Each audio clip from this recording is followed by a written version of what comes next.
চট্টগ্রাম বিশ্ববিদ্যালয়ে নিষিদ্ধ ঘোষিত ছাত্রলীগের ব্যানার টাঙানোর প্রতিবাদে এবং জুলাই আন্দোলনে ছাত্রলীগের চিহ্নিত অপরাধীদের বিচারের দাবিতে বিক্ষোভ মিছিল করেছেন শিক্ষার্থীরা। গতরাতে বিশ্ববিদ্যালয়ের 0 পয়েন্ট থেকে ইউনিটি ফর স্টুডেন্ট রাইটসের উদ্যোগে এই বিক্ষোভ মিছিল অনুষ্ঠিত হয়। শিক্ষার্থীরা ক্যাম্পাসের 0 পয়েন্ট থেকে মিছিল শুরু করে বিভিন্ন হল প্রদক্ষিণ শেষে পুনরায় 0 পয়েন্টে গিয়ে সমাবেশ করেন। রোববার ভোরে নিষিদ্ধ ছাত্রলীগের 2টি ব্যানার টাঙানোর ঘটনা ঘটে। একটি ব্যানার বিশ্ববিদ্যালয়ের রেল স্টেশনের উত্তর পাশে এবং অন্যটি আলাউল হলের প্রধান ফটকের পাশে টাঙানো হয়েছিল।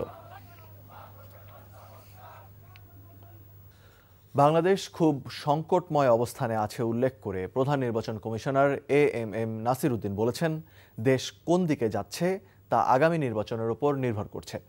আজ রাজধানীর ভাটারায় থানা আনসার কোম্পানি ও প্লাটুন সদস্যদের মৌলিক প্রশিক্ষণের সমাপনী অনুষ্ঠানে তিনি একথা বলেন। এ সময় অন্য নির্বাচন কমিশনাররা ছাড়াও আনসার ভিডিপির মহাপরিচালক উপস্থিত ছিলেন। জাতীয় নির্বাচন উপলক্ষে সারা দেশে প্রায় 10 লাখ আইনশৃঙ্খলা বাহিনীর সদস্য নিয়োগ থাকবে বলে জানান সিইসি। আর যারা এসব দায়িত্ব পালন করবে তারাও যেন নিজেদের ভোট দিতে পারে সে ব্যবস্থাও নেওয়া হয়েছে বলে জানান তিনি। এআইর অপপ্রচার রোধে গণমাধ্যমের গুরুত্বপূর্ণ ভূমিকা রাখার সুযোগ আছে বলে জানান প্রধান নির্বাচন কমিশনার। সবার সহযোগিতা ছাড়া একটা সুন্দর নির্বাচন উপহার দেওয়া সম্ভব না।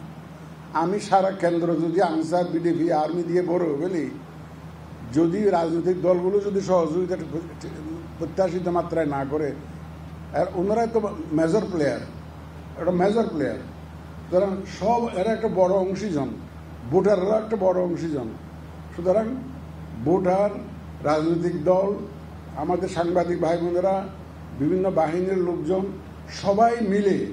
আমরা সবাই মিলে ইনশাল্লাহ একটা প্রত্যাশিত সুন্দর নির্বাচন জাতিকে উপহার দেব। মেট্রো রেলের সাম্প্রতিক দুর্ঘটনার পেছনে নকশাগত ভুল, নিম্নমানের সরঞ্জাম ব্যবহার অথবা ঠিকমতো কাজ বুঝে না নেওয়ার মতো ত্রুটি থাকতে পারে বলে আশঙ্কা করেছেন Dhaka mass transit company limited DMTCL এর ব্যবস্থাপনা পরিচালক ফারুক আহমেদ। সোমবার রাজধানীর উত্তরায় মেট্রো রেল ভবনে মেট্রো রেল প্রকল্প এবং এর পরিচালনার সার্বিক বিষয় নিয়ে আয়োজিত সংবাদ সম্মেলনে তিনি এমন আশঙ্কা প্রকাশ করেন। দেশে মেট্রো রেলের অভিজ্ঞতা প্রথম এবং পর্যাপ্ত সক্ষমতা এখনও অর্জিত হয়নি বলেও জানান ফারুক আহমেদ। এই সক্ষমতা অর্জনে মেট্রো রেল ব্যবস্থাপনায় অভিজ্ঞ বিদেশিদের সহযোগিতা নেওয়া হবে বলেও উল্লেখ করেন তিনি। ব্যবস্থাপনা পরিচালক বলেন, মেট্রো রেলের নিরাপত্তার বিষয়টি সবচেয়ে গুরুত্ব দিয়ে কর্তৃপক্ষ কাজ করবে। মেট্রো রেলের সার্বিক পরিস্থিতি প্রতি মাসে সংবাদ সম্মেলনের মাধ্যমে জনসাধারণকে অবহিত করার কথাও জানান তিনি। গণভোট কবে হবে সে বিষয়ে রাজনৈতিক দলগুলোকে সিদ্ধান্ত নেওয়ার আহ্বান জানিয়েছে অন্তর্বর্তী সরকার। আজ উপদেষ্টা পরিষদের জরুরি বৈঠক শেষে প্রেস ব্রিফিংয়ে আইন উপদেষ্টা আসিফ নজরুল বলেন, জুলাই সনদ এবং গণভোট নিয়ে রাজনৈতিক দলগুলোর ভেতর মতভেদে সরকার উদ্বিগ্ন, তাই 7 দিনের ভেতর রাজনৈতিক দলগুলোকে নিজ উদ্যোগে আলোচনার মাধ্যমে একটি সিদ্ধান্তে আসার আহ্বান জানানো হয়েছে। রাজনৈতিক দলগুলো ঐক্যমতে পৌঁছাতে ব্যর্থ হলে সরকার সিদ্ধান্ত নেবে বলে জানান তিনি। শফি মাহমুদ সাগরের রিপোর্ট। জাতীয় ঐক্যমত্য কমিশনের সুপারিশ এবং বাস্তবায়ন সংক্রান্ত বিষয়ে প্রধান উপদেষ্টা ডক্টর মোহাম্মদ ইউনূসের সভাপতিত্বে অনুষ্ঠিত হয় উপদেষ্টা পরিষদের জরুরি বৈঠক। আলোচনা হয় জুলাই জাতীয় সনদ আদেশ চূড়ান্তকরণ এবং গণভোটের বিষয়বস্তু নিয়ে। বৈঠক শেষে আইন উপদেষ্টা আসিফ নজরুল জানান, গণভোট আয়োজনের তারিখ নিয়ে রাজনৈতিক দলগুলোর ভেতর ভিন্ন মতের কারণে সংকট তৈরি হয়েছে, যার সমাধানে ফ্যাসিবাদ বিরোধী দলগুলোকে দ্রুত আলোচনার মাধ্যমে সিদ্ধান্তে আসার আহ্বান জানিয়েছে সরকার। গণভোট কবে অনুষ্ঠিত হবে এবং এর বিষয়বস্তু কি হবে, এসব প্রশ্নে রাজনৈতিক দলগুলোর মধ্যে যে মতভেদ দেখা দিয়েছে, সেজন্য সভায় উদ্বেগ প্রকাশ করা হয়। রাজনৈতিক দলগুলোকে স্বীয় উদ্যোগে নিজেদের মধ্যে আলাপ আলোচনা করে সম্ভাব্য দ্রুততম সময়ে, সম্ভব হলে আগামী 1 সপ্তাহের মধ্যে সরকারকে ঐক্যবদ্ধ দিক নির্দেশনা প্রদান করার আহ্বান জানানো হয়। এমন নির্দেশনা পেলে সরকারের পক্ষে সিদ্ধান্ত গ্রহণ অনেক সহজ হবে। সরকার রাজনৈতিক দলগুলোকে নিয়ে আলোচনার মাধ্যমে সিদ্ধান্তে আসার যথেষ্ট চেষ্টা করেছে জানিয়ে আইন উপদেষ্টা জানান, যদি দলগুলো নিজেরা ঐক্যমতে পৌঁছাতে ব্যর্থ হয় সেক্ষেত্রে চূড়ান্ত সিদ্ধান্ত নেবে সরকার। বহু আলোচনা করেছে, সরকার আর কোনো আয়োজন করতে যাচ্ছে না। এই রাজনৈতিক দলগুলা, যারা ফ্যাসিবাদ বিরোধী রাজনৈতিক দলগুলো আছে, ওনারা 15 বছর নিজেরা আলোচনা করে বহু গুরুত্বপূর্ণ সিদ্ধান্ত নিয়েছেন। ওনারা যদি আলাপ আলোচনা করেন আমরা এটা খুব আমাদের জন্য কাজটা সহজ হয়। ওনারা যদি ঐক্যবদ্ধ নির্দেশনা না দিতে পারেন অবশ্যই সরকারের মতো সিদ্ধান্ত নেবে। আইন উপদেষ্টা জানান, সরকার 2026 সালের ফেব্রুয়ারিতেই জাতীয় নির্বাচন আয়োজনের জন্য সংকল্পে অটল রয়েছে। শফি মাহমুদ সাগর, এনটিভি নিউজ, ঢাকা। ইসলামিক দলগুলো ঘোষিত 3 দফা দাবি আদায়ের লক্ষ্যে গণমিছিল করে প্রধান উপদেষ্টা বরাবর স্মারকলিপি প্রদান ও বড় সমাবেশের কর্মসূচি ঘোষণা করেছে। আজ রাজধানী পুরানা পল্টনে খেলাফত মজলিসের কার্যালয়ে অনুষ্ঠিত এক যৌথ সংবাদ সম্মেলনে এমন কর্মসূচি ঘোষণা করা হয়। অবিলম্বে জুলাই সনদ বাস্তবায়নের আদেশ জারি, জাতীয় নির্বাচনের আগে পৃথক গণভোট আয়োজন এবং সংশোধিত আরপিও বহাল রাখার দাবিতে এসব কর্মসূচি দিল দলগুলো। 3টি দাবি আদায়ের কর্মসূচি হিসেবে 6 নভেম্বর বেলা 11টায় প্রধান উপদেষ্টা বরাবর গণমিছিল সহযোগে স্মারকলিপি প্রদান এবং 11 নভেম্বর বৃহৎ গণসমাবেশ অনুষ্ঠিত হবে। সিদ্ধান্ত গ্রহণে বৃহৎ দলগুলোর মধ্যে আলোচনা করার জন্য উপদেষ্টা পরিষদের পক্ষ থেকে আজ যে আহ্বান জানানো হয়েছে তাকে ইতিবাচক বলে উল্লেখ করেন জামায়াতে ইসলামের নায়েবে আমির সৈয়দ আব্দুল্লাহ মোহাম্মদ তাহের। উপদেষ্টা কমিটি যে সিদ্ধান্ত নিয়েছে সেটাকে আমরা স্বাগত জানাই, কিন্তু একটা বিষয় যোগ করতে চাই। কারণ হচ্ছে উপদেষ্টা পরিষদ যদি এটা মনে করে যে তাদের আর কোনো দায়িত্ব নাই, তারা কিছুই করবে না, দলগুলি মিলে করবে, তাহলে এখানে একটা রেফারির অভাব হতে পারে। তো সেই জন্য আমি বলছি আমরাও চেষ্টা করব উপদেষ্টা পরিষদের পক্ষ থেকে, বিশেষ করে চিফ অ্যাডভাইজার এখানে একটা রেফারির ভূমিকা পালন করবেন আগের মতো, এটা আমি আশা করি। আসন্ন জাতীয় সংসদ নির্বাচনে দলীয় প্রার্থী চূড়ান্ত ও চলমান রাজনৈতিক পরিস্থিতিতে করণীয় ঠিক করতে জরুরি বৈঠকে বসেছেন বিএনপির সর্বোচ্চ নীতি নির্ধারণী ফোরাম স্থায়ী কমিটির সদস্যরা। দুপুর 12:30টায় গুলশানে বিএনপি চেয়ারপারসনের রাজনৈতিক কার্যালয়ে এই বৈঠক শুরু হয়। বিএনপির মিডিয়া সেলের পক্ষ থেকে এ তথ্য জানিয়ে বলা হয়, বৈঠকে লন্ডন থেকে ভার্চুয়ালি যুক্ত হয়ে সভাপতিত্ব করছেন দলের ভারপ্রাপ্ত চেয়ারম্যান তারেক রহমান। বৈঠকে আসন্ন জাতীয় সংসদ নির্বাচনে বিএনপির দলীয় প্রার্থী চূড়ান্তের বিষয়টি গুরুত্ব পাবে। পাশাপাশি শরিক রাজনৈতিক দলগুলোকে এই নির্বাচনে বিএনপি কতটা ছাড় দেবে সে বিষয়েও আলোচনা হবে। এছাড়া জুলাই সনদ বাস্তবায়নে সৃষ্ট রাজনৈতিক সংকট এবং গণভোট নিয়েও আলোচনা করবেন বিএনপির সর্বোচ্চ নীতি নির্ধারকেরা। আগামী জাতীয় নির্বাচন সুষ্ঠুভাবে সম্পন্ন করতে সকল মতবিরোধ ভুলে সব রাজনৈতিক দলকে আলোচনায় বসার আহ্বান জানিয়েছেন বিএনপি চেয়ারপারসন উপদেষ্টা আব্দুস সালাম। সকালে জাতীয় প্রেস ক্লাবে 7 নভেম্বর নিয়ে ঢাকা মহানগর দক্ষিণ ওলামা দল আয়োজিত আলোচনা সভায় এই আহ্বান জানান তিনি। যারা ইসলামকে ব্যবহার করে ক্ষমতায় আসতে চায় তাদের হাতে দেশের সব জাতি ধর্মের মানুষ নিরাপদে থাকবে না বলেও উল্লেখ করেন তিনি। সভায় দেশের বর্তমান প্রেক্ষাপটে ঐতিহাসিক 7 নভেম্বর এবং জিয়াউর রহমান প্রসঙ্গে আলোচনা করেন বক্তারা। এ সময় জিয়াউর রহমানের বর্ণাঢ্য রাজনৈতিক জীবন ও দেশ গঠনে তার ভূমিকা তুলে ধরেন তারা। কেউ যেন ইসলামী ধর্মীয় মূল্যবোধ নিয়ে চক্রান্ত করতে না পারে, সেজন্য সবাইকে ঐক্যবদ্ধ থাকার আহ্বান জানান দলটির নেতারা। বাংলাদেশ এখন সংকটময় মুহূর্তে দাঁড়িয়ে আছে মন্তব্য করে প্রধান নির্বাচন কমিশনার এএমএম নাসির উদ্দিন বলেছেন, দেশ কোন দিকে যাবে তা আগামী নির্বাচনের উপর নির্ভর করছে। তিনি বলেন, সুষ্ঠু নির্বাচনের জন্য প্রয়োজন সব রাজনৈতিক দলের সহযোগিতা। ভাটারায় আসন্ন নির্বাচন উপলক্ষে আনসার গার্ড ও গ্রাম প্রতিরক্ষা বাহিনীর সদস্যদের প্রশিক্ষণ সমাপনী অনুষ্ঠানে অংশ নিয়ে তিনি কথা বলেন। রিপোর্ট করছেন ফাহাদ মোহাম্মদ। আগামী ত্রয়োদশ জাতীয় সংসদ নির্বাচন সামনে রেখে আয়োজন করা হয় একটি কেন্দ্রে আনসার সদস্যদের নিরাপত্তা মহড়া, যেখানে উঠে আসে ভোট কেন্দ্রের দায়িত্ব পালন, সহিংসতা থেকে উত্তরণের কার্যক্রম এবং ভোটারদের সার্বিক নিরাপত্তা প্রদানের বিষয়গুলো। ভাটারায় আনসার গার্ড ও গ্রাম প্রতিরক্ষা বাহিনী আয়োজিত অনুষ্ঠান সশরীরে পর্যবেক্ষণ করেন প্রধান নির্বাচন কমিশনার এএমএম নাসির উদ্দিন।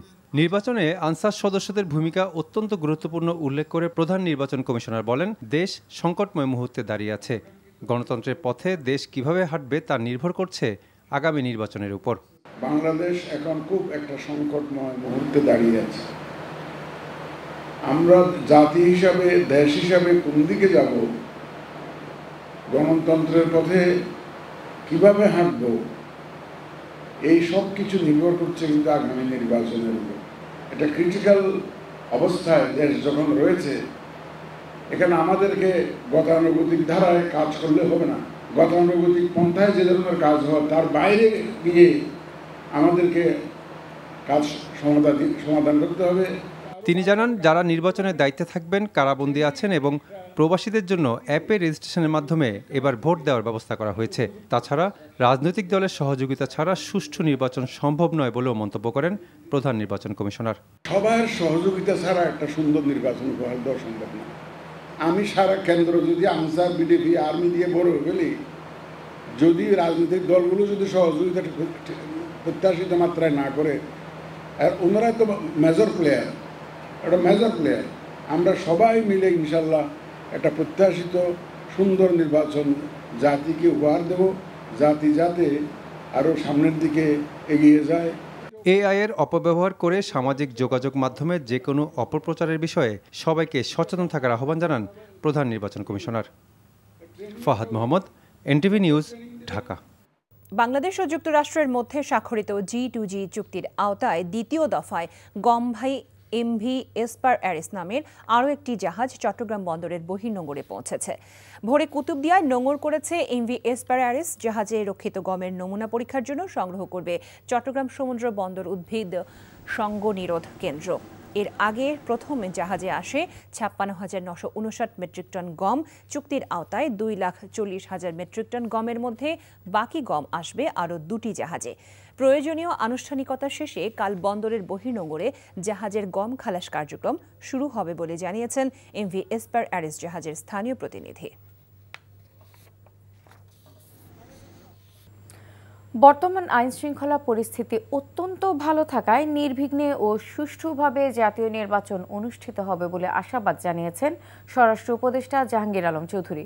দুপুরে মুন্সিগঞ্জের সিরাজদি খান উপজেলার ডরমেটরি ভবনের ভিত্তিপ্রস্তর উদ্বোধন শেষে তিনি একথা বলেন। ছোটখাটো দুই একটা ঘটনা ঘটবেই। ছোটখাটো ঘটনা যদি না ঘটে তো চাকরি থাকবো না। মানে এই জন্যই তো ছোটখাটো ঘটনা ঘটে, বড় ঘটনা যেন না ঘটে, আর এই ছোটখাটো ঘটনা যেন না ঘটে এই জন্য কিন্তু এটার দিকে তো খেয়াল রেখেও যেন ঘটনা না ঘটে। নির্বাচনকে কেন্দ্র করে আপনাদের আইনশৃঙ্খলা পরিস্থিতির কতটুকু উন্নতি করেছে এটা তো আপনারা বলতে পারবেন কতটা উন্নতি হয়েছে, আমরা কিভাবে বলবো কতটা উন্নতি হয়েছে। বাট নির্বাচনের পরিবেশ ভালো এবং আইন শৃঙ্খলা পরিস্থিতিও যেটা, এটা দিয়ে ভালোভাবে নির্বাচন। ত্রয়োদশ জাতীয় সংসদ নির্বাচনে ২৩৭টি আসনের সম্ভাব্য প্রার্থী ঘোষণা করেছে বিএনপি। দিনাজপুর ৩, বগুড়া ৭ এবং ফেনী ১ থেকে বিএনপির প্রার্থী হিসেবে প্রতিদ্বন্দ্বিতা করবেন বিএনপি চেয়ারপারসন বেগম খালেদা জিয়া। এছাড়া প্রথমবারের মতো বগুড়া ৬ থেকে মনোনয়ন পেয়েছেন দলের ভারপ্রাপ্ত চেয়ারম্যান তারেক রহমান। এছাড়া প্রার্থী তালিকায় রয়েছেন প্রয়াত বিএনপি নেতাদের সন্তানরা। তবে ৬৩টি আসনের প্রার্থী ঘোষণা করেনি বিএনপি। দলের মহাসচিব গুলশান কার্যালয়ে প্রার্থী তালিকা ঘোষণা করেন। হাসান মাহমুদের রিপোর্ট। সব জল্পনা কল্পনা আর নানান গুজবের অবসান করে এবার ঘোষণা করা হয়েছে ত্রয়োদশ জাতীয় সংসদ নির্বাচনে বিএনপির মনোনীত প্রার্থীদের নামের তালিকা। বিএনপি চেয়ারপারসনের গুলশান কার্যালয়ে দলের ভারপ্রাপ্ত চেয়ারম্যান তারেক রহমানের সভাপতিত্বে অনুষ্ঠিত হয় দলের স্থায়ী কমিটির বৈঠক। দীর্ঘ প্রায় ৪ ঘন্টার বৈঠক শেষে প্রার্থী তালিকা চূড়ান্ত করে ধানের শীষের প্রার্থীদের নাম ঘোষণা করেন বিএনপি মহাসচিব মির্জা ফখরুল ইসলাম আলমগীর। ৩টি আসনে বেগম খালেদা জিয়া এবং প্রথমবারের মতো প্রার্থী হবেন তারেক রহমান। বগুড়া ৬ তারেক রহমান, বগুড়া ৬, বগুড়া ৭ বেগম খালেদা জিয়া, দিনাজপুর ৩ বেগম খালেদা জিয়া, দিনাজপুর সদর থেকে বেগম খালেদা জিয়া, ফেনী ১ বেগম খালেদা জিয়া। এবারের প্রার্থী তালিকায় স্থান পেয়েছে বিগত সময়ে আন্দোলন সংগ্রামে অবদান রাখা নেতাদের পাশাপাশি দলের প্রবীণ অভিজ্ঞ নেতারা। এছাড়া মনোনয়ন পেয়েছেন বিএনপির প্রয়াত নেতাদের সন্তানরাও। ঢাকা ৬ ইশরাক হোসেন, ঠাকুরগাঁও ১ আমি নিজে মির্জা ফখরুল ইসলাম আলমগীর, দিনাজপুর ৬ অধ্যাপক AZM জাহিদ হোসেন, ঢাকা ২ আমানুল্লাহ আমান, ঢাকা ৩ গয়েশ্বর চন্দ্র রায়, ঢাকা ৮ মির্জা আব্বাস উদ্দিন আহমেদ, কুমিল্লা ১ ডক্টর খন্দকার মোশাররফ হোসেন। ৬৩টি আসন ফাঁকা রাখা হয়েছে বিএনপির সমমনাদের জন্য যারা অবদান রেখেছেন আন্দোলন সংগ্রামে। আমাদের সঙ্গে যারা যুগপৎ আন্দোলন করেছেন সেই সমস্ত দলগুলোর সঙ্গে কথা বলে আমরা যে সমস্ত আমরা ঘোষণা করিনি সেগুলো তারা আসতে পারেন, অথবা আমাদেরগুলো আমরা চেঞ্জ করতে পারি। তবে এই তালিকাকে সম্ভাব্য উল্লেখ করে মির্জা ফখরুল জানান এটা চূড়ান্ত নয়। Hasan Mahmud, NTV news, Dhaka. জাতীয় নির্বাচনের আগে গণভোট হওয়ার সুযোগ নেই বলছেন সংবিধান বিশেষজ্ঞ ডক্টর শাহদিন মালিক। এমনকি প্রধান উপদেষ্টা কোনো অধ্যাদেশ জারি করতে পারেন না বলেও মত দেন তিনি। এদিকে জাতীয় ঐক্যমত্য কমিশনের সদস্য ডক্টর বদিউল আলম মজুমদার বলেছেন, জুলাই সনদ নিয়ে রাজনৈতিক দল বা জনগণের সাথে তারা প্রতারণা করেননি। একদিন সব সত্য বেরিয়ে আসবে বলেও জানান তিনি। আজ সুপ্রিম কোর্টে সাংবাদিকদের তারা এসব কথা বলেন। রিপোর্ট আরও জানাচ্ছেন হাসান জাভেদ। মঙ্গলবার জুলাই সনদ বাস্তবায়ন সুপারিশ প্রধান উপদেষ্টার কাছে হস্তান্তর করেন জাতীয় ঐকমত্য কমিশনের সদস্যরা। পরে এ নিয়ে অভিযোগ করেন বিএনপির মহাসচিব মির্জা ফখরুল ইসলাম আলমগীর।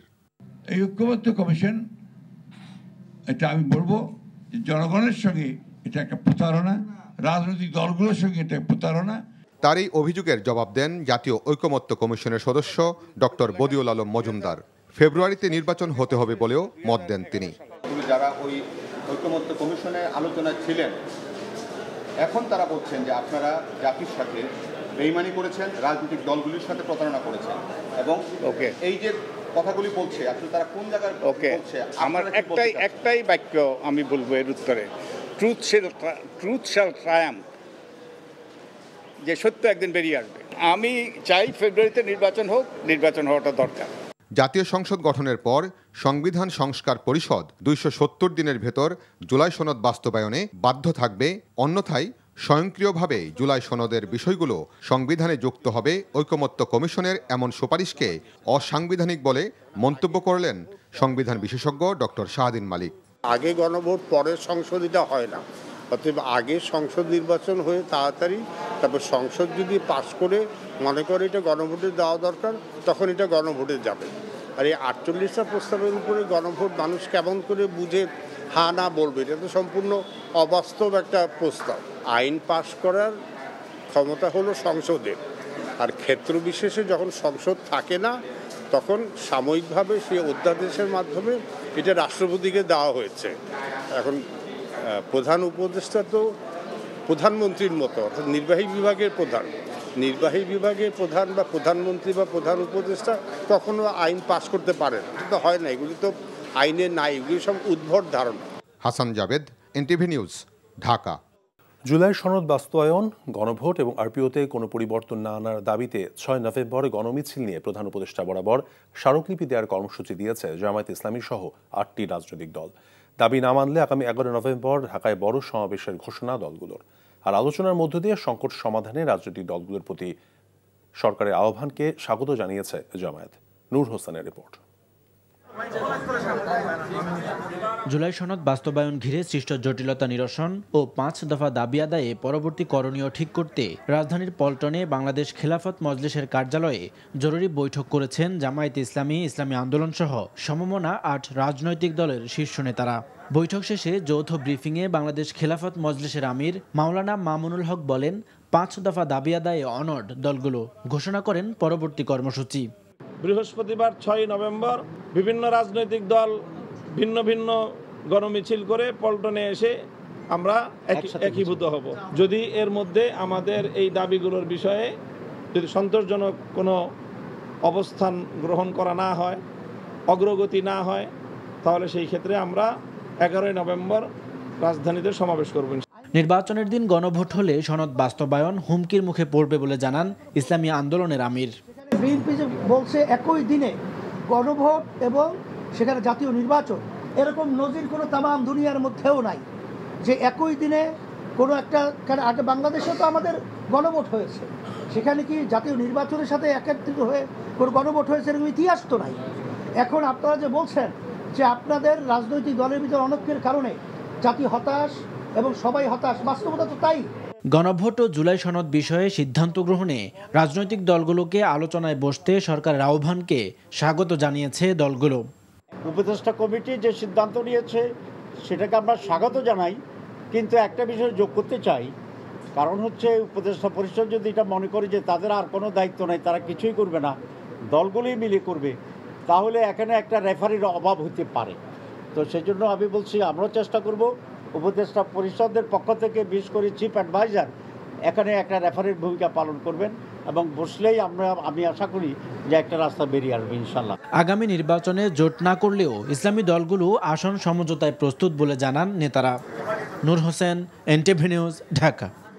সরকার একটি অংশ সংস্কার এড়িয়ে নির্বাচন বানচালের চেষ্টা করছে বলে অভিযোগ করেছেন জাতীয় নাগরিক পার্টি এনসিপির সদস্য সচিব আখতার হোসেন।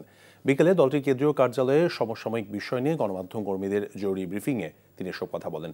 দ্রুততম সময়ের মধ্যে জুলাইয়ের সনদ বাস্তবায়নের আদেশ জারির মাধ্যমে সনদ ঘিরে সৃষ্ট রাজনৈতিক সংকট সমাধানের আহ্বান জানান এনসিপির এই নেতা।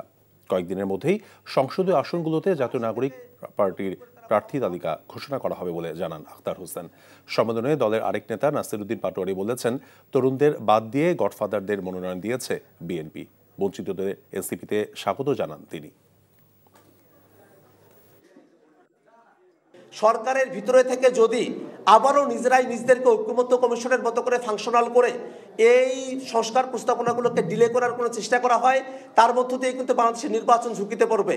আমাদের কাছে স্পষ্টতই প্রতীয়মান হচ্ছে যে সরকারের ভিতরের কোনো একটা অংশ সংস্কারকে ভন্ডুল করে নির্বাচনকে বানচালের তারা পায়তারা করছেন। এমনটা বাংলাদেশের মানুষ হতে দেবে না। জাতীয় নাগরিক পার্টি এনসিপি মনে করে নির্বাচন যথাসময়ে অনুষ্ঠিত হতে হবে। নির্বাচনী হলফনামায় প্রার্থীরা মিথ্যা তথ্য দিলে তদন্ত করবে দুদক। নির্বাচন কমিশনের অনুরোধে যেসব প্রার্থীর বিরুদ্ধে ব্যবস্থা নেওয়া হবে বলে জানিয়েছেন দুদক মহাপরিচালক আখতার হোসেন। দুদক কার্যালয়ের সংবাদ সম্মেলনে তথ্য জানান আখতার হোসেন। এ সময় জনতা ব্যাংক থেকে ১,৯৩৯ কোটি টাকা আত্মসাৎ এবং মানি লন্ডারিং এর অভিযোগে শেখ হাসিনার সাবেক উপদেষ্টা সালমান এফ রহমান সহ ৩৪ জনের বিরুদ্ধে ৫টি মামলা করার কথা জানায় দুদক। এ সময় সালমান এফ রহমানের এই দুর্নীতিকে ক্ষুদ্রাংশ হিসেবেও মন্তব্য করেন সংস্থাটির মহাপরিচালক। তিনি বলেন, পর্যায়ক্রমে অন্যান্য দুর্নীতির বিষয়েও ব্যবস্থা নেবে দুদক।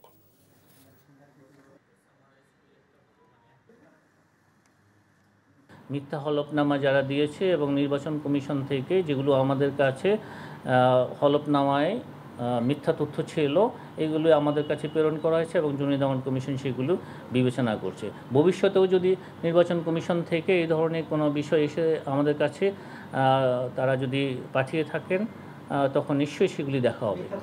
বেক্সিমকো গ্রুপ, জনতা ব্যাংক এবং যেই 5টি প্রতিষ্ঠান আমরা আপনাদেরকে বলেছিলাম, সেই 5টি প্রতিষ্ঠানের সংশ্লিষ্টদের বিরুদ্ধে ওই সংশ্লিষ্ট ধারায় মামলা রুজুর সিদ্ধান্ত গৃহীত হয়েছে। বিসিবি কার্যালয়ে চলছে বোর্ড সভা। বিকেল 4টা থেকে পূর্ণাঙ্গ কমিটি নিয়ে শুরু হয়েছে এই বৈঠক। জাতীয় ক্রীড়া পরিষদ মনোনীত পরিচালক রুবাবা দৌলা প্রথম দিনেই যোগ দিয়েছেন বুলবুলের নেতৃত্বাধীন দ্বিতীয় বোর্ড সভায়। সভার আলোচ্য প্রধান বিষয়গুলোর মধ্যে রয়েছে আয়ারল্যান্ড সিরিজ, বিপিএল ফিক্সিং নিয়ে তদন্ত প্রতিবেদন নিয়েও বিস্তারিত আলোচনা। এছাড়া পর্যালোচনায় থাকছে নারী ক্রিকেট দলের বিশ্বকাপ পারফরমেন্স এবং পুরুষ ক্রিকেট দলের সাম্প্রতিক পারফরমেন্স। মূলত ওয়েস্ট ইন্ডিজের বিপক্ষে টি-20 সিরিজ হারের পর বেশ কিছু নতুন পদক্ষেপ নিতে পারে বিসিবি।